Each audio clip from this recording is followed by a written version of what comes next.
Hi friends, இன்றைக்கி ஒரு சூப்பரான பச்சை பட்டாணி மசாலா எப்படி பண்ணுறதுன்னு பார்க்கலாமா? அதுக்கு ஒரு குக்கரை நல்லா ஹீட் பண்ணிவிட்டு 2 டேபிள் ஸ்பூன் போல் எண்ணெய் சேர்த்திக்கலாம். எண்ணெய் நல்லா காஞ்சதுக்கப்புறமா ஒரு ஸ்பூன் சோம்பு சேர்த்திட்டு நல்லா பொரியட்டும் சோம்பு. அதுக்கப்புறம் ஒரு கொத்து கருவேப்பிலை எல்லாம் சேர்த்திருக்கேன். கருவேப்பிலை நல்லா பொரிஞ்சதுக்கப்புறமா ஒரு பெரிய சைஸ் வெங்காயத்தை நல்லா பொடியாக கட் பண்ணி வச்சுருக்கேன், அதையும் உள்ளே சேர்த்திக்கலாம். இப்போ வெங்காயம் நல்லா வதங்கட்டும். வெங்காயம் நல்லா வதங்கினதுக்கப்புறமா 2 சின்ன சைஸ் தக்காளி 2 எடுத்திருக்கேன், அதையும் பொடியாக கட் பண்ணி வச்சுருக்கேன், உள்ளே சேர்த்திக்கலாம். இப்போ தக்காளி வெங்காயம் நல்லா மசிய வதங்கட்டும். வெங்காயம் தக்காளி நல்லா வதங்கிடுச்சு.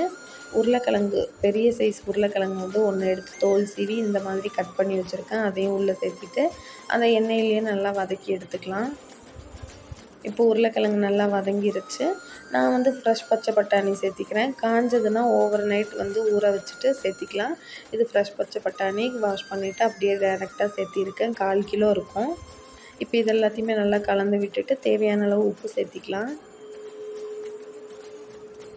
உப்பு சேர்த்துனதுக்கப்புறமா 1 ஸ்பூன் மிளகாய் தூள் சேர்த்திக்கிறேன். மிளகாய் தூள் சேர்த்துனதுக்கப்புறமா 1/2 ஸ்பூன் மஞ்சள் தூள் சேர்த்திக்கிறேன்.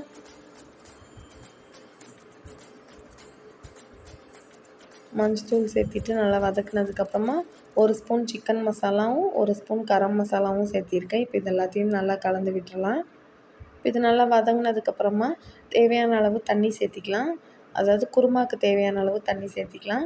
குருமா நல்லா திக்கான பதத்துக்கு வேணும் அப்படின்னா, கரெக்டான ஸ்டேஜில் வேணும் அப்படின்னா, இந்த காய்கறி வெஜிடபிள்ஸ் நம்ம எவ்வளோ சேர்க்குறோமோ அதுக்கு ஈக்குவல் ரேஷியோவில் தண்ணி சேர்த்துனோம்னா அந்த குருமாவோட குவான்டிட்டி கரெக்டாக இருக்கும். நம்ம எவ்வளோ காய்கறி தண்ணி சேர்த்துறோமோ அவ்வளோக்கு அவ்வளோ இந்த குருமா டேஸ்ட்டு நல்லாயிருக்கும். அதாவது காய்கறி எவ்வளோ சேர்த்திருக்கோமோ அதுக்கு ஈக்குவலாக தண்ணி சேர்க்கணும். கொஞ்சம் உலர தான் செய்கிறேன், அட்ஜஸ்ட் பண்ணிக்கோங்க.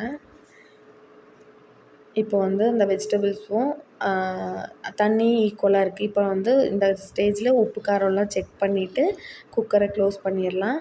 3 விசில் விட்டுக்கலாம், கரெக்டாக இருக்கும்.